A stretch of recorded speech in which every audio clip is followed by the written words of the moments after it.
time to dig deeper into the haunted house genre, past the basement spirits and into the dark subterranean tunnels of Detroit. Most of the time in these stories, we are confronted by a malevolent ghost or a dissatisfied specter, revealing some hidden truth of a past trauma. The haunted are tasked with rectifying the situation in hopes of releasing these spirits from whatever ties them to this material world. But what happens when the domestic space is violated in the same way that a haunted house is? What happens when there is no ghost, but a terrifying history of misogyny that does the haunting? In this episode of Horror Joy, we investigate Zach Cregger's 2022 Barbarian through the lens of the haunted house genre. Evil, ephemeral presences are replaced by decades of horrific acts that have occurred within the walls of what, at first blush, is an innocent Airbnb. After we find out that the property is in a rough neighborhood of Detroit, we are forced to confront monuments of decay that reveal the traumas of capitalism and the material ruins that haunt the city. When we meet AJ, we are confronted with an ever-evolving misogyny that haunts our movie screens, grocery stores, and backyard barbecues. It is here that we are reminded that horrors lurk in domestic spaces and the predatory power structures we find there. Bad landlords, bloated mortgages, corrupt systems. All of this is built upon the winding tunnels of monstrous masculinity. It is as if Frank is the worst possible gardener and AJ is the product of his work. Just as the rental property reveals hidden truths that belie its appearance, so too does Barbarian shake off common horror tropes to shine a light on contemporary anxieties.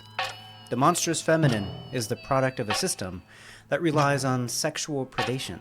The haunted house is built on a foundation of corrupt capitalism.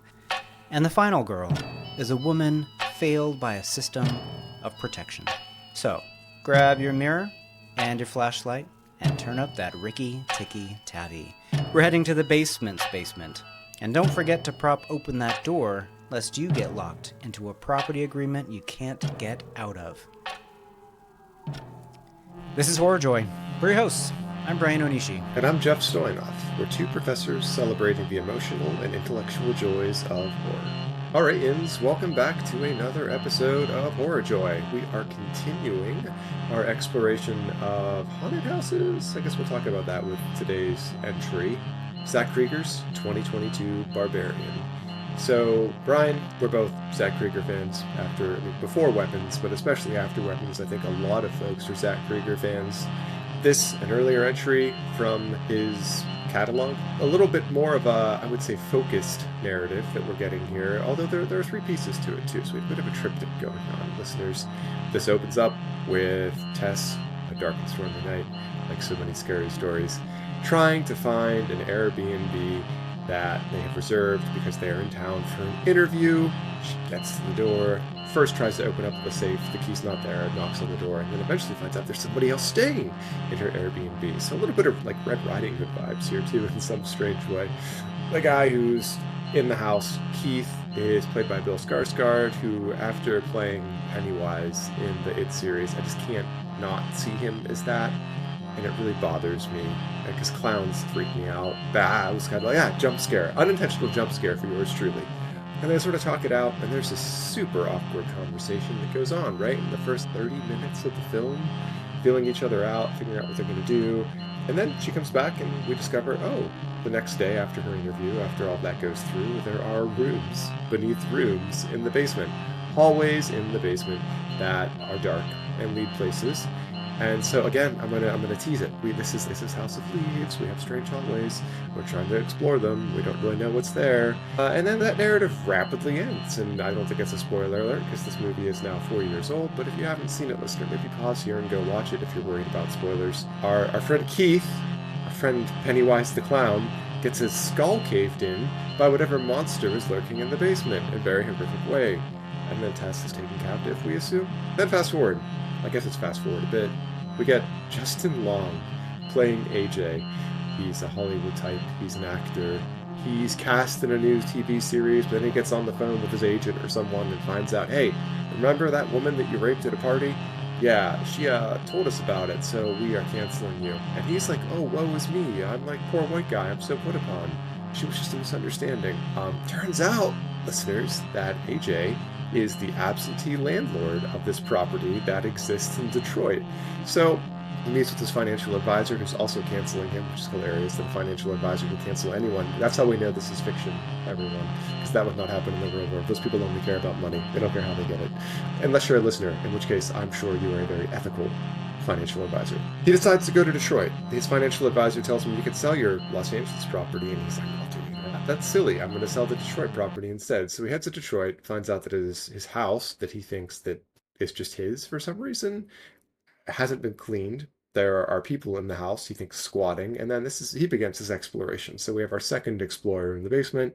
He eventually finds Tess, so that whole narrative develops. Finally, our third of the triptych is going back in time into the 80s because we get a lovely radio announcement on the news about our friend, a dear friend of the show, former President Ronald Reagan. It's morning in America yet again on Horror Joy with Frank. And Frank is the original owner of the home who has made this torture basement dungeon thing. And he tortures a bunch of different women. The mother, I think that's the monster's name in the basement. Like, this is one of the daughters, potentially, of one of his rape victims.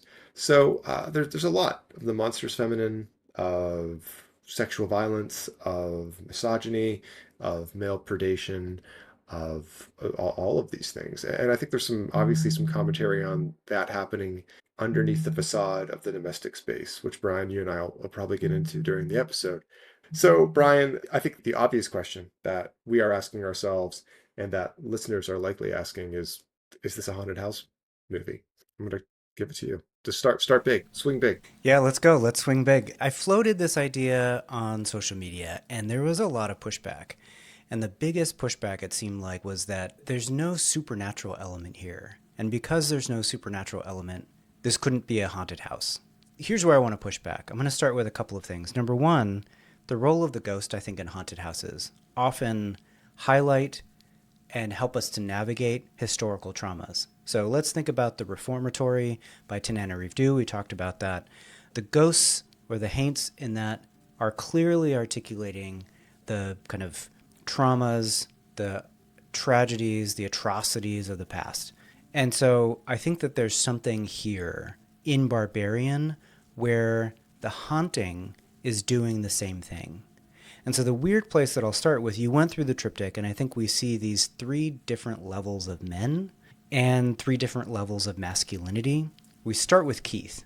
And Keith is funny because Tess is very clearly skeptical of Keith at the very beginning. But Keith is very cautious about the way that he treats Tess. He goes to make her tea, and he says, "Oh, it makes sense that you wouldn't drink the tea that I made you. Let's open this bottle of wine." He waits for her to get out of the bathroom, out of the shower, to open the wine, to say, like, "I did not do anything to this wine." Keith is doing his best to show Tess that he's safe. We get AJ as our landlord. He's gross.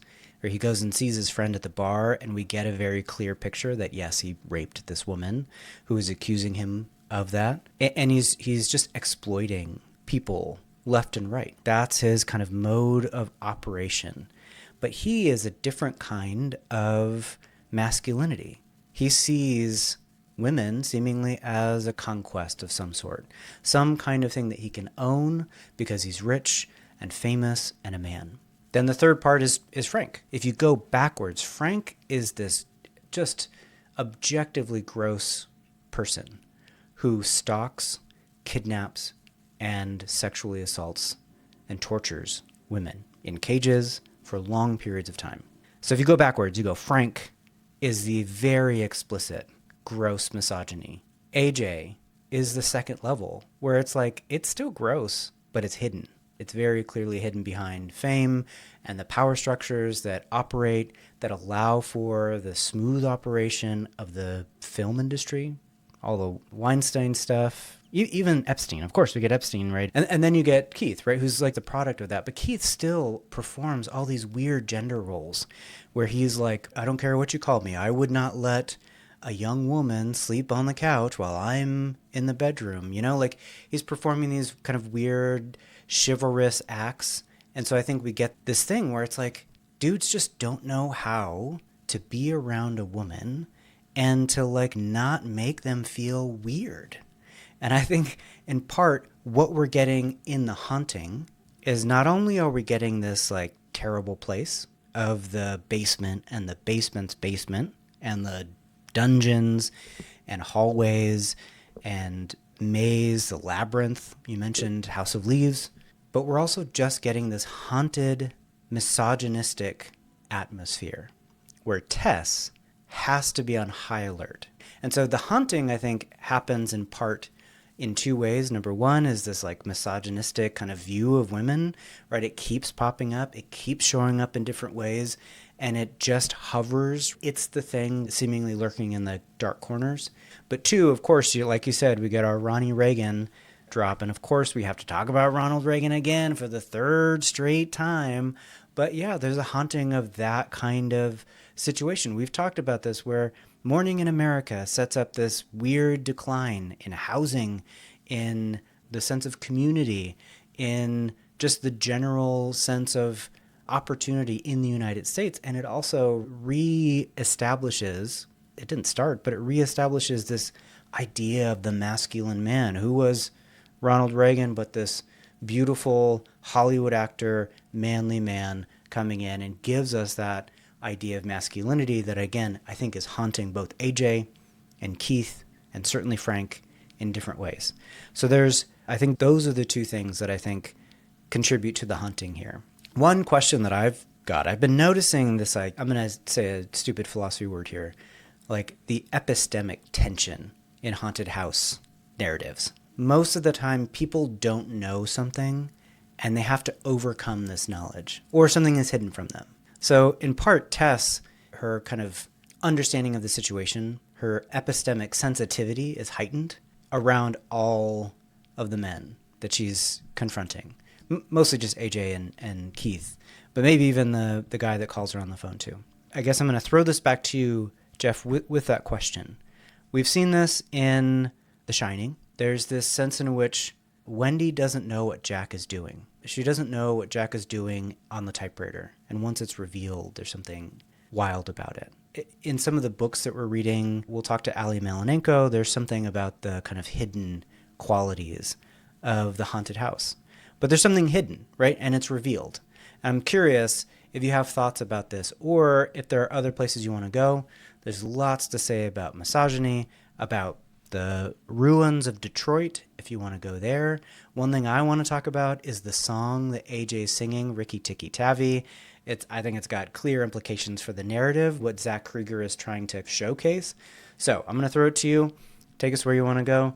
If you want to jump into the epistemic tension or anywhere else you want to go. I think I would like to dive even into the pool of epistemic tension. But first, I just want to mention, you said about Reagan, how Reagan's presence seems to be haunting the house that is this series. Not only does it lead to the downward mobility of so many Americans, but it also is essentially the right fighting back after arguably 40 to 50 years of progress slowly made and slowly earned with different social rights movements, with women's rights, with LGBTQ plus rights, with the civil rights movement. So it's appropriate that the haunting, if you will, with Frank is beginning in the 80s, when we are seeing this reestablishment of patriarchy, when we are seeing men being men again, or whatever it would be. None of these hippies anymore. So, very much like the freelings that we saw in Poltergeist even. They have to grow up and be adults. But as far as the house happening here, we talked before we started recording about this being, it's not just it's a house, it's an Airbnb. It's not even like this is Tess's house. We just had our episode with Rachel Harrison. We talked about Play Nice, and this is home ownership for Alex in that book, which is Cece's mom, Cleo's mom. In this case, it's the same person. In this case, we have, it's a rental house that she's going into, and there's already a guy in it. It's that shouldn't surprise us, given, like you're saying, when we get the narrative the way it begins back in the 80s, with this being a neighborhood, like you just gave me the assist here in chat. Thank you, Scottie Pippen. Although really, I'm Scottie Pippen. You're Michael Jordan. Let's be honest here. Maybe I'm Dennis Rodman. At any rate, this is the neighborhood's going to shit, is what one of his neighbors say. In that third triptych, the third piece, we see Frank, his neighbors, hey, you're going to see a sign in our yard, Frank. And all of us are thinking like, oh, are you putting a political sign in your yard? What's happening here? Nope, we're going to sell the house. The wife wants to get out before the neighborhood goes to shit. I guess this is historically accurate for parts of Detroit. I thought Detroit at this point had pretty much seen most of its economic downturn before this, but who knows? We're on the heels of the Carter administration. The radio guy is telling us that Reagan's inherited all of this debt. So there's a lot of layers to what's happening here with this house and to what Tess is coming into, because Tess, I think, is a representative of what we might call the modern woman, like where she's also a final girl, which I think is a really fascinating way to read this movie. So we'll come back to that idea too. But she's independent.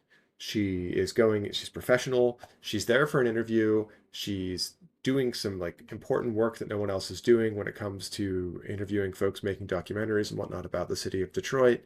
During the interview, the woman that she's talking to is demonstrably worried that she's staying in this section of Detroit. So what we have Tess representing is essentially, interestingly enough, like where we are in the second decade of the 21st century, trying to figure out how to assert agency, particularly for her as a woman, on a long history of misogyny in a world in which she supposedly has rights, supposedly has agency, that is going to literally lock her in a basement. And the figure that is going to care for her in that basement is this monstrous, it's just called the mother, listeners, according to the cast. She just the mother, played by a man, interestingly, in a bodysuit. So that's something perhaps to unpack as well. I was having some vibes. Sorry, throwback to Dolly as well, like with what we're having here, where the mother character is treating a grown woman like a baby. So there is literal infantilization. You get some grotesque uses of breast milk or a bottle that we assume is breast milk. I don't know. I don't really want to think about that one too deeply.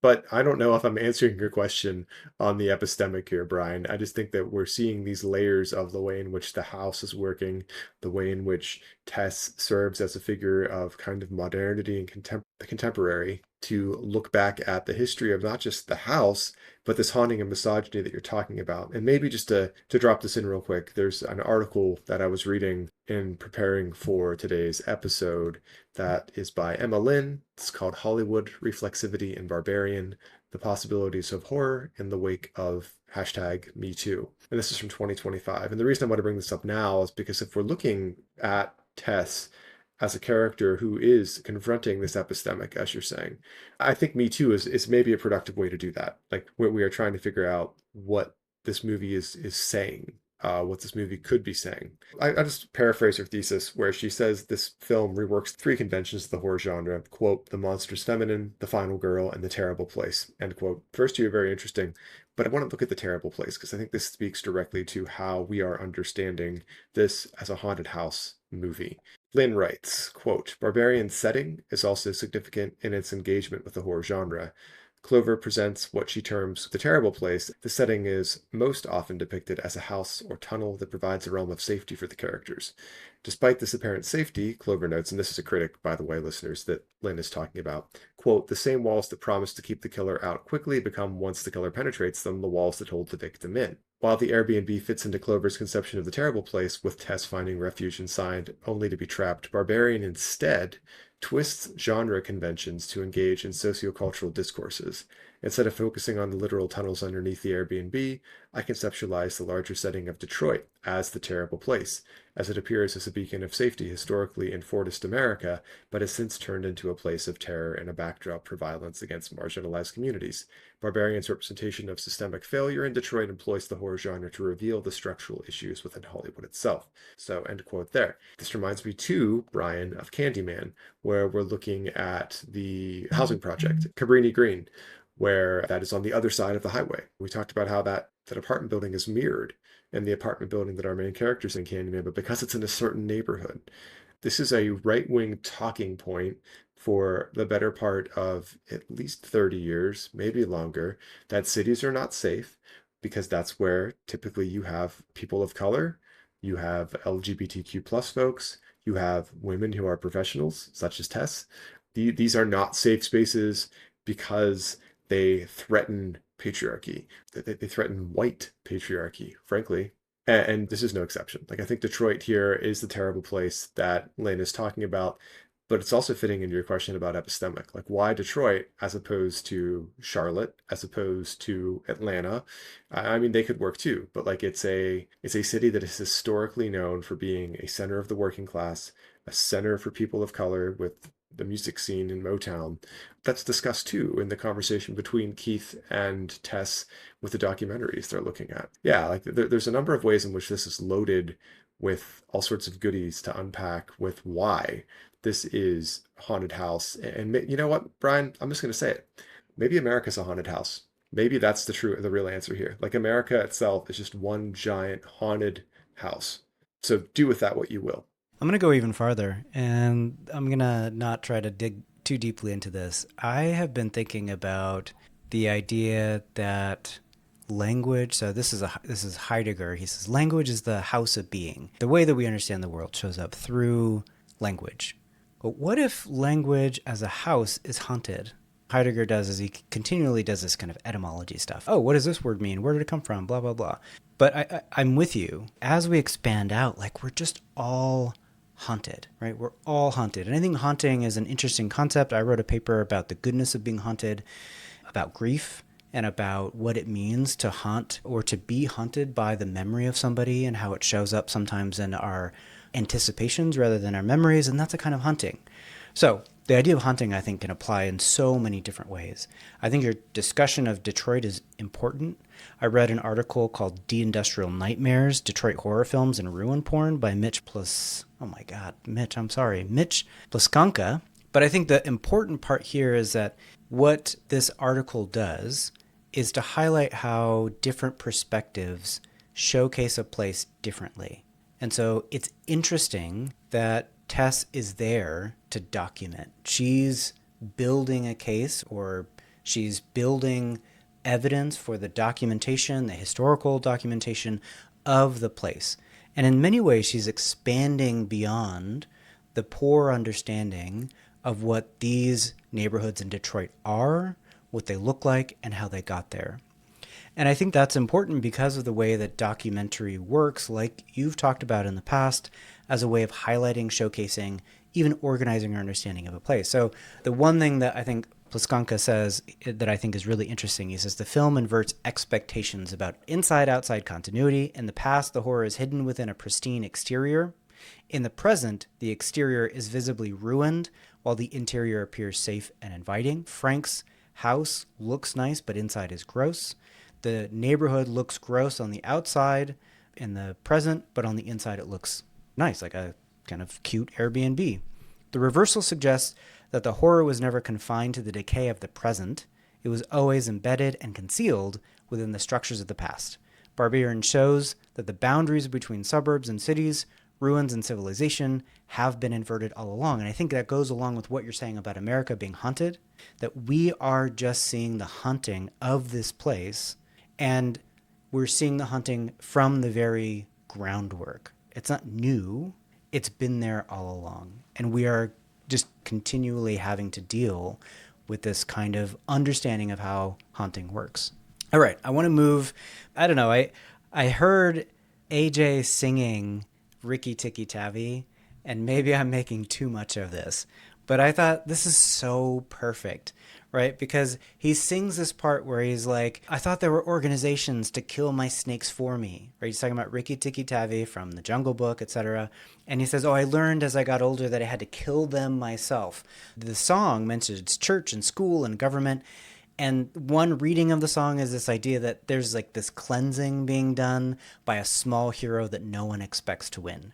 And so we have all these layers of misogyny that we've talked about as those layers of things that we thought were established and there to protect us.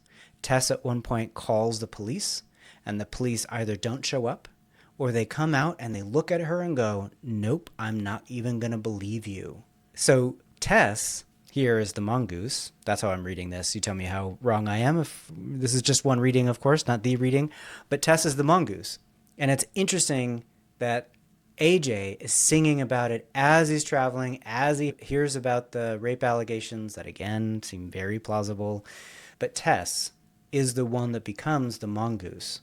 And I'm not saying that she cleans house, that she has solved the problem of misogyny and the haunting of Detroit as a ruined landscape of capitalism, etc. But I think there's something interesting about that. Okay, I'm going to throw one more thing at you and see what you have to say. So, number one, continuing the Detroit conversation. Number two, Ricky Tikki Tavi.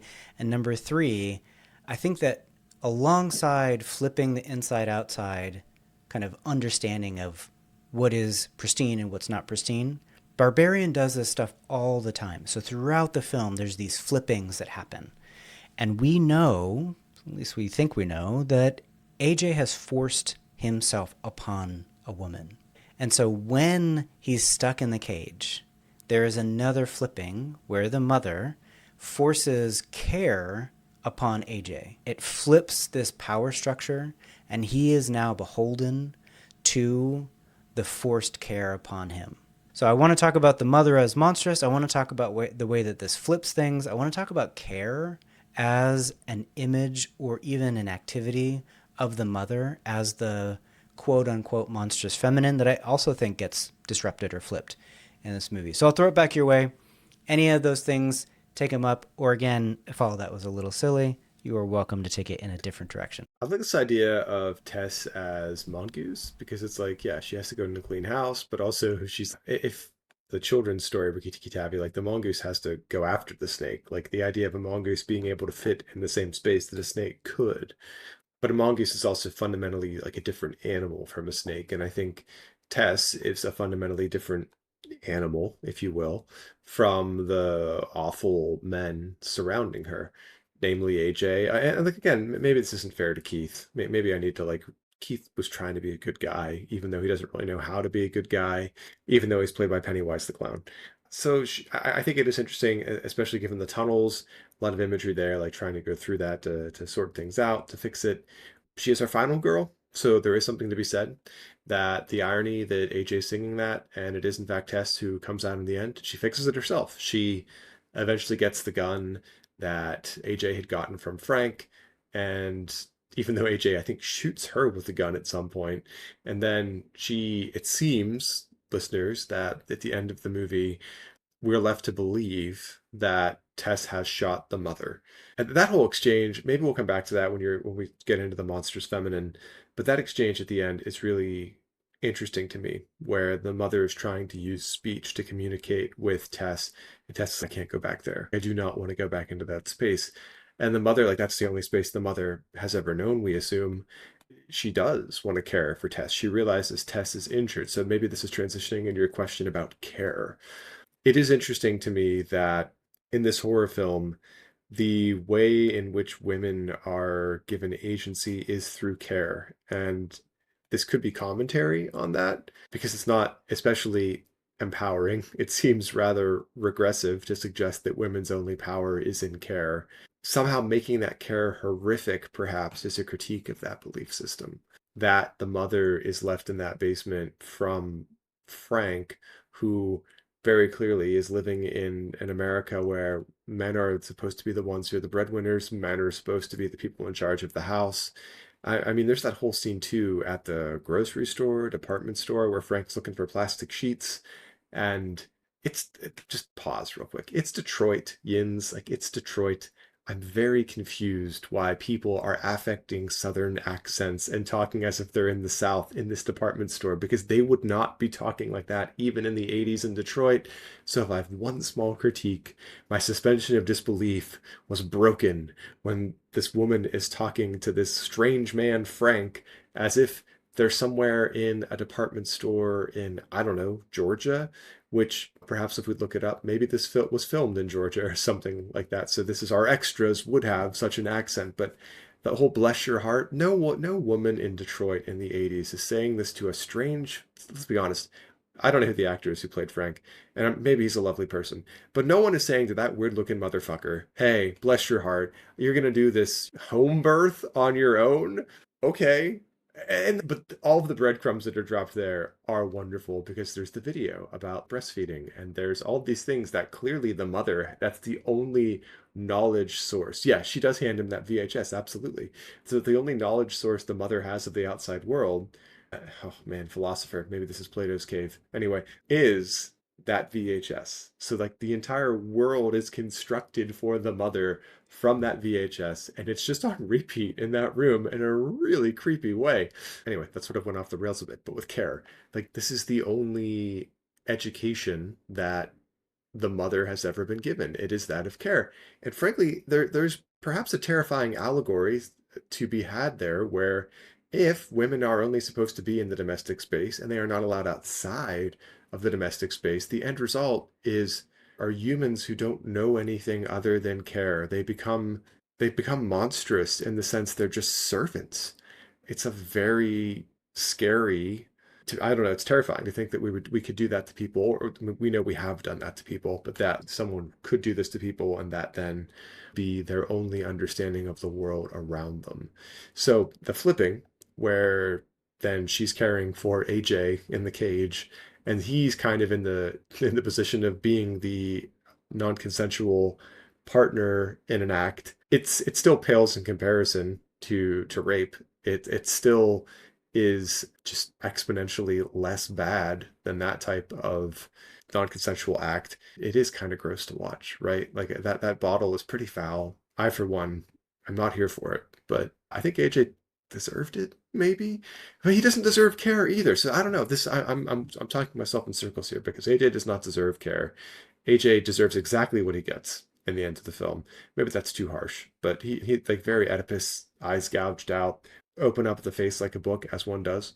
I think appropriate for the way in which that he's violated things. And it seems like the mother has a good read on good people and bad people, interestingly. I'm curious to hear what you have to say about this, because this is, again, we're beginning to get into the monstrous feminine here.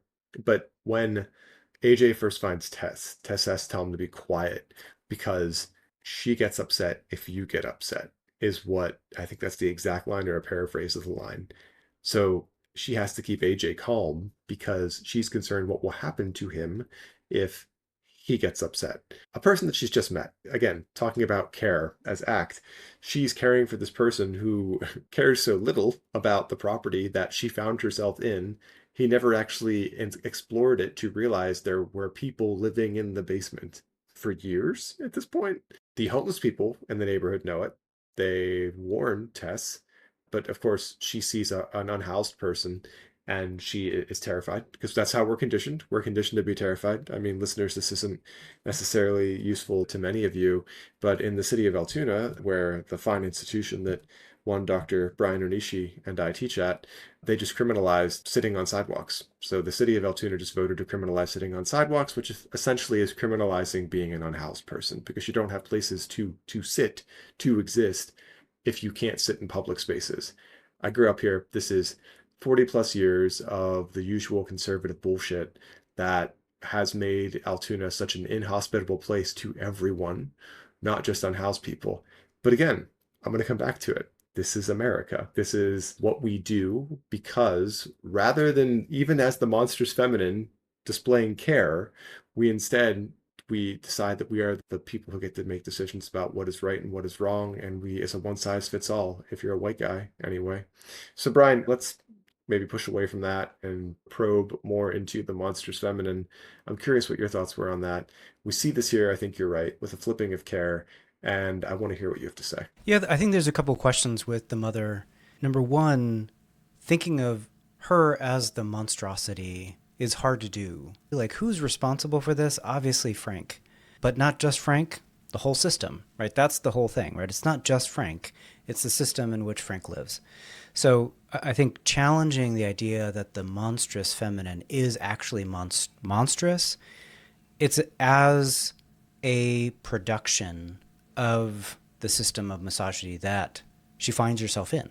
At one point, the unhoused man says she's a copy of a copy. It's not just that she's the daughter of one of the people that Frank abducted. She is the child of a child, maybe even of a child that Frank abducted. And so the monstrosity here is the reproduction of the same system over and over again, or the reproduction just physically of this person through inbreeding. I think there's a couple of things that I want to say about the way that she treats people.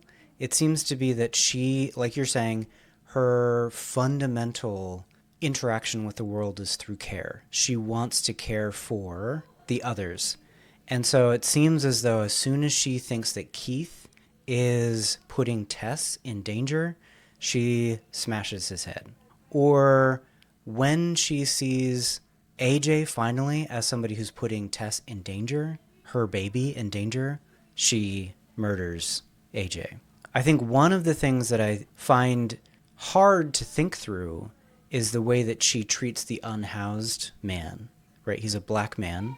And so my first thought was that she's also adopted the racism of Frank.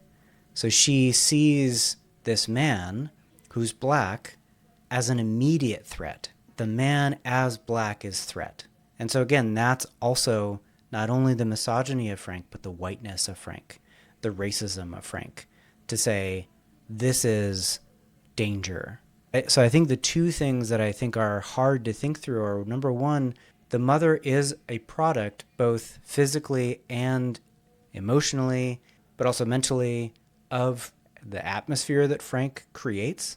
But the responsibility of her monstrosity is not on her. It's hard to hold her responsible for the way that she acts. And I think that makes it hard to attend to this thing, because I think, see her, the hairy nipple. Good Lord, the hairy nipple it's like, I'm disgusted. And so we're confronted with this image of woman as disgusting. And I think this in part gets to the abject, right? Breast milk, or any of the kind of fluids that are inside that come outside, that are places they shouldn't be. This reminds us of all the things that we know about bodies that make us icky, right? And so I think that there's something about the monstrous other here where we say, is it being flipped? I think it is, because it's not the monstrous feminine. The monstrosity here must be Frank. It must be Reagan. It must be whatever is haunting the United States and Detroit, including the racism and sexism that are now fully being put bodily on display through the mother. I think there's something there. I will say, the end scene is really weird. The end scene is so weird. Okay, at first, AJ's doing this weird dance of he's like, I'm a bad guy. No, I'm not a bad guy. I did a bad thing. Oh, I got to make it better, right? So there's this idea that he's got to conquer the mistakes that he made. This is, of course, an attitude of conquest that we see in masculinity. But he throws Tess as sacrifice off the water tower. The mother jumps down and seemingly gets there in time, protects her, and there's blood on the sidewalk, and then she gets up. Sorry, spoiler, I know, but if you haven't seen it, you've made it this far, I'm sorry. She gets up and is like, okay. She's been hit by a car, she jumps off of a water tower, and she's okay, right? What is this? So the final thing about the mother and the monstrous feminine is that she's had to survive. She's survived. Her monstrosity as strength is also a product of Frank's putting her through this terrible life. And now that she's survived, she has this intensification of the adrenaline strength that you hear about mothers lifting up cars. She's just that all the time.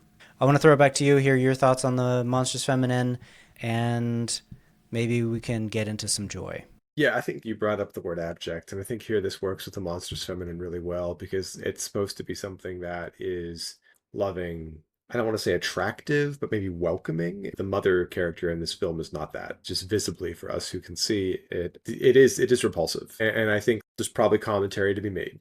In representing the mother in this way, she is a product of the ideologies and the abuse and living in a basement.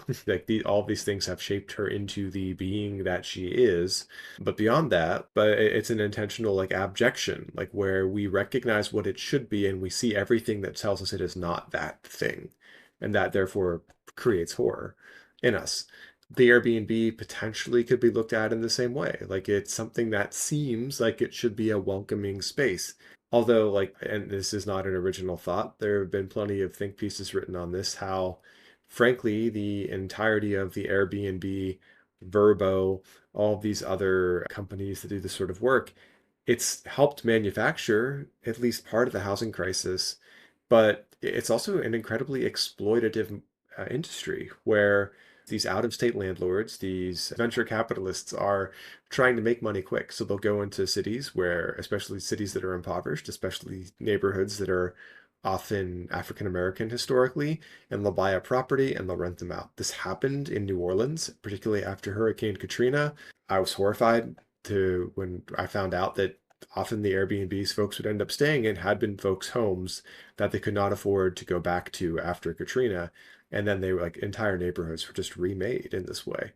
But then at that point, this gets back to one of the other things, Brian, we've talked about with haunted houses and with neighborhoods is this Airbnb-ification of neighborhoods destroys the community that exists in the neighborhood. We don't find out that quote unquote the neighborhood was going to shit until the third piece of our narrative with Frank.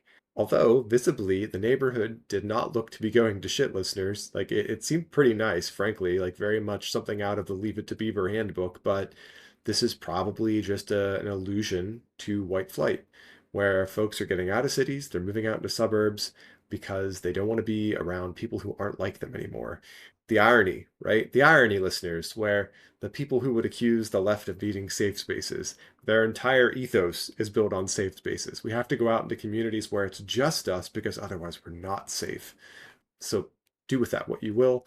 I guess we should get into some joy. I think that the special effects in this movie, like the costuming, the makeup, are phenomenal. Because again, Mother is very repulsive, and that does work.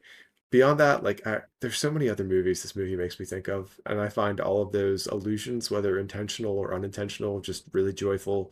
The hallways, the dark underground hallways, I'm thinking a lot of the VHS franchise, like where we don't really, the camera work being done in those hallways reminds me of that movie we've talked about. The kind of the mother figure actually reminds me of VHS. We see that towards the end of that. The just the way in which the early shots between Keith and Tess are so incredibly awkward and cringy. It takes a special kind of filmmaker to sit with that, where you are willing to let that develop. Because I was so comfortable watching it, I wanted to stop the movie. I was like, this is very awkward. Like that is very uncomfortable. I think that's joyful because that's really well done. Like I think that is that's creating a narrative for us to follow from present to past and then to later on make sense of it. And movies where you can rewatch them and get more out of them, where they become better the more you watch them, that's incredibly joyful for me. Because there are a lot of movies, right? Like where we'll watch them once and you're like, okay, well that was the thing. And there's really not a need to watch them again. Or if you watch them again, they're ruined. I'm thinking of like The Sixth Sense or The Others, for example, where once you know what happens, it's kind of like, okay, well, I guess I can go back through and rewatch it, but it's not quite the same thing. So, Brian, let me pass it back to you. What joy are you finding in Barbarian? Yeah, I want to say one thing about Keith before we go. So, final thoughts on Keith. I think Keith is doing his best to be a good person and performing safety, but he still maintains a kind of weird masculinity where he fails to believe Tess when she says that something weird is happening, and he also wants to go like fix it very quickly, which is again that kind of mode of conquest. So while I think that we get Keith as like the performance of safety, he's not the level that he actually thinks that he is.